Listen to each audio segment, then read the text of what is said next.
Amar Bank ini termasuk Tunaiku ini gencar sekali mengejar kalian karena apa? Mulai merosotnya investasi dan saham di perusahaannya mereka.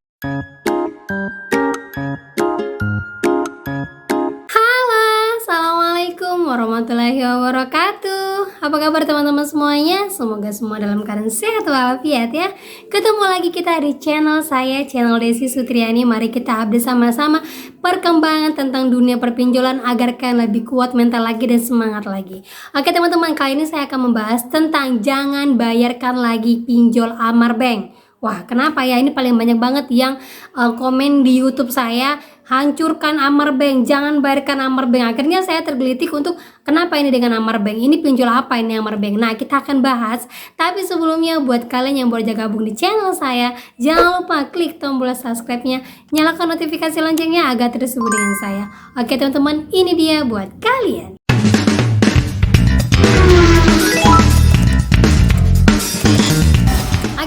Sebelum kita ke pokok permasalahan, seperti biasa saya akan update lagi pinjol-pinjol perkembangan sekarang ini yang memang harus kalian ketahui. Nah, sebelumnya banyak sekali yang menanyakan kepada saya, Mbak, Julo sudah dialihkan ke MBA, Mbak, sekarang pencatatan HCI sudah dialihkan kepada pendanaannya, itu gimana ya Mbak? Di aplikasi hutang kami sudah nggak ada. Pada saat kami buka aplikasinya, hutang kami tertuliskan sudah dialihkan, itu gimana Mbak kalau seandainya nanti kami mau bayarkan? Nah, buat teman-teman semua yang mengalami seperti ini, banyak sekali ya, dan banyak kali yang kemarin yang udah komen di YouTube saya, Mbak Julo udah dipindahkan ke MBA, Mbak ini udah dipindahkan ke sini. Nah, banyak sekali ya.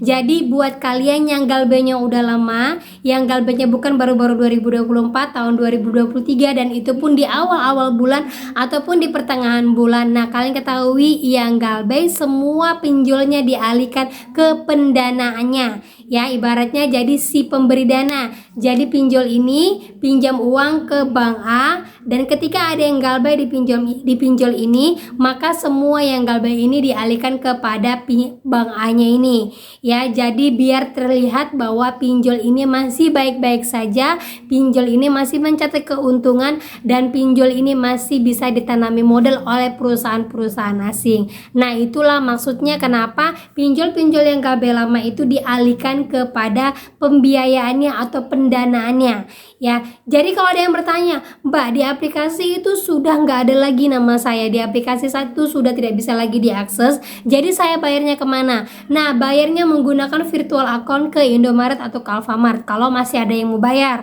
Kalau tidak ada yang mau bayar, mau merasa bodoh, udahlah biarkan aja hutang yang mau dialihkan kemana, mau dialihkan mana, toh sampai saat ini saya juga belum bisa membayarkan, ya sudah, galbaikan aja dulu sampai nantinya ekonomi kalian sudah baik-baik saja. Gitu teman-teman ya. Jadi jangan panik kalau mendapatkan hal-hal yang seperti itu, yang Mbak, kenapa kok hutangnya dialihkan, kenapa di aplikasi udah nggak ada, ini auto lunas ya, atau ini hutang saya sudah tidak lagi ya. Jadi hutang kalian itu masih ada, hanya pencatatannya saja dirubah. Nah, tugas kalian adalah tetap aja galbay. Karena apa? Sebesar apapun pendanaannya di sana, kalau seandainya masih banyak orang yang galbay, tetap nanti mereka akan kolaps. Ya, bukan kita untuk mengolapskan dari perusahaan-perusahaan ataupun membuat orang lain tidak punya pekerjaan. Tetapi yang kita mau adalah regulasi yang berjalan di Indonesia untuk pinjol harus juga mengarah kepada nasabahnya. Karena apa? Pinjol ini adalah bisnisnya OJK. Jadi OJK mengatakan bahwa tahun 2024 untuk bisnis pinjol masih memiliki prospek yang tinggi. Berarti bisa digarisbawahi bahwa pinjol ini adalah bisnisnya OJK. Oke. Nah, lanjut lagi teman-teman ya. Jadi di sini saya sudah mereview dan sudah mencari tahu untuk Amar Bank. Kenapa saya katakan bahwa Amar Bank tidak usah dibayarkan lagi? Nah, ternyata Amar Bank ini memiliki produk yang bernama Tunaiku. Nah, Tunaiku ini kalau kita cari di 99 daftar OJK yang daftar di OJK, Tunaiku ini tidak akan masuk ke dalamnya. Karena apa? Dia masuk dalam turunan banknya Amar Bank. Ya, dia produknya seperti dengan KTA-KTA yang lainnya seperti BRI Ceria ataupun KTA-KTA yang lain ya. Nah, buat teman-teman semuanya yang namanya produk perbankan, kalau sudah barbar seperti ini mempermalukan kalian, datang ke tempat kalian teriak-teriak seperti pinjol ilegal, kita permalukan banknya. Ya, kalau kredibilitas banknya tidak baik, otomatis semua orang yang menanamkan saham ataupun semua orang yang mendepositokan di sana tidak akan percaya lagi kepada Amar Bank. Ya karena apa? Kalau caranya seperti ini, ya seperti pinjol-pinjol pada umumnya, otomatis bank-bank yang seperti ini akan memiliki kredibilitas buruk. Contohnya sajalah BRI Ceria. BRI Ceria kalian tahu ya, itu adalah pinjaman online. Tapi kalau kalian lihat sampai saat ini, apakah BRI Ceria berubah seperti pinjol-pinjol online lainnya? Jawabannya pasti tidak terlalu kan. Mereka hanya mengingatkan baik itu Kondar ataupun yang lain. Nah, saya tanyakan lagi sama kalian, apakah kredit yang dinaungi oleh bank-bank konvensional itu terlihat barbar seperti pinjaman-pinjaman lainnya?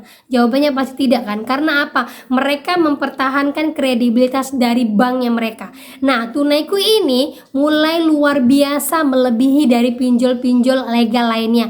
Dia sudah mengarah kepada pinjol ilegal. Nah, tugas kalian yang galbay di Amar Bank ini, terutama di Tunaiku, ayo kalau kalian mau laporkan kepada OJK, terutama untuk DC-nya dan cara penagihannya. Karena bank itu tercatat sebagai bank pelindung dana konsumen. Kalau sudah tidak bagus lagi di mata konsumen, otomatis kepercayaan tidak akan ada lagi kepada perbankannya ini. Beda sama pinjol-pinjol yang sudah kita kenal sebelumnya. Karena apa? Dia membawa citra dari pemegang-pemegang saham yang tinggi-tinggi di atas sana.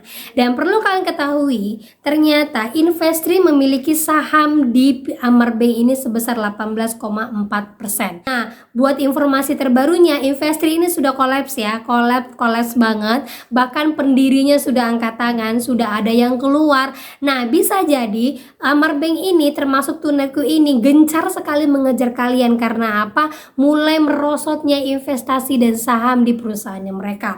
Makanya mereka mulai tergerus dari Investri ini, mulai tidak ada lagi orang-orang yang mulai percaya pada Investri, dan lender-lender Investri sendiri sudah mulai menggugat perusahaannya kepada pengadilan. Nah, terseret-seret lah ini Amar Bank. Karena apa? Di dalam Amar Bank ini terdapat sahamnya Investri. Nah, itulah mengapa mereka super barbar. Nah, buat Amar Bank ini sendiri untuk DC lapangannya ini paling banyak dipertanyakan ya.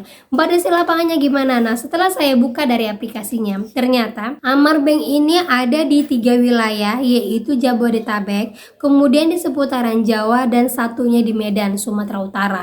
Ya, untuk Sumatera Utara bagaimana DC lapangannya? Sejauh ini DC lapangan tidak terlalu banyak. Tidak ada, yang ada itu hanya untuk penagihan-penagihan perbankannya saja. Marketingnya saja itu pun adanya di Deli Serdang. Nah, kalau untuk di Jawa ada di mana? Ada di seputaran Bandung, kemudian di seputaran Surabaya, Sidoarjo, Lamongan dan segala macamnya. Kemudian itu daerah Malang, Jombang, Tuban dan Semarang. Nah, itu daerah-daerah yang ada Amar Bank. Kalau ada Amar Bank ya besar daerah Jawa, otomatis mereka pasti akan menelurkan atau mengeluarkan DC lapangannya. Ya, kalau untuk Sumatera tadi kan cuma satu wilayah saja, otomatis untuk mengeluarkan DC lapangan bisa sangat menekan biaya operasional mereka.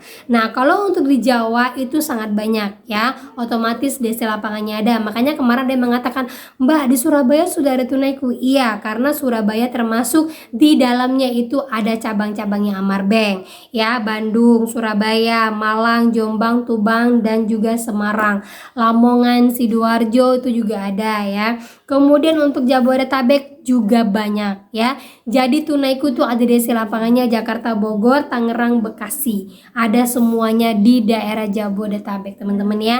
Jadi buat kalian semuanya yang barbar, jangan lupa kalau tidak ada surat SPPI-nya dalam menagih ke rumah kalian, jangan lupa video kan. Jangan pernah menjanjikan bayar, jangan pernah takut DC datang ke rumah. Karena apa? Kalau kalian terlihat takut, itu akan dimanfaatkan oleh DC-nya untuk memeras kalian. Karena ini sudah mulai nih ya, DC kan mulai nggak dapat nih uang di tempat kalian, otomatis gajinya di perusahaan akan dipotong. Karena apa? Mereka tidak bisa memenuhi target. Nah, salah satunya jalan itu dengan cara memeras kalian yang ketakutan akan DC datang ke rumah.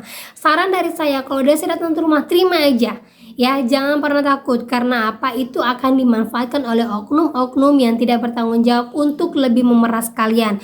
Bahasanya lebih baik saya membayar DC daripada saya membayar pinjol. Nah, itu jangan sampai terjadi. Jangan sampai suburkan hal-hal yang seperti itu. Kasihan buat teman-teman yang lainnya yang emang nggak punya dana, yang untuk makan aja nggak bisa. Jadi satu suara saja, kalau galbay nasional saja Gitu teman-teman ya. Nah itu dia ya untuk Amar Bank. Alasan terkuat kalian kenapa tidak usah membayarkan Amar Bank lagi, karena apa? Itu adalah produk dari perbankan. Kalau memang kalian mau, galbaikan saja. Karena apa? Walaupun kita tahu konsekuensinya akan masuk ke dalam SLIK OJK, tetapi ingat lagi ya teman-teman ya, dulukanlah untuk memperbaiki ekonomi kalian. Karena apa? Kebanyakan masyarakat Indonesia itu lebih mendahulukan gaya lubang tutup lubang, gaya lubang tutup lubang. Akhirnya sekarang sudah tidak sanggup lagi untuk bangkit. Ya, mulai keluar dari pinjol untuk memperbaiki hidup kalian. Oke, itu saja yang bisa saya sampaikan buat kalian. Jangan pernah putus asa untuk terus memperbaiki diri kalian. Akhir kata saya ucapkan, Assalamualaikum warahmatullahi wabarakatuh.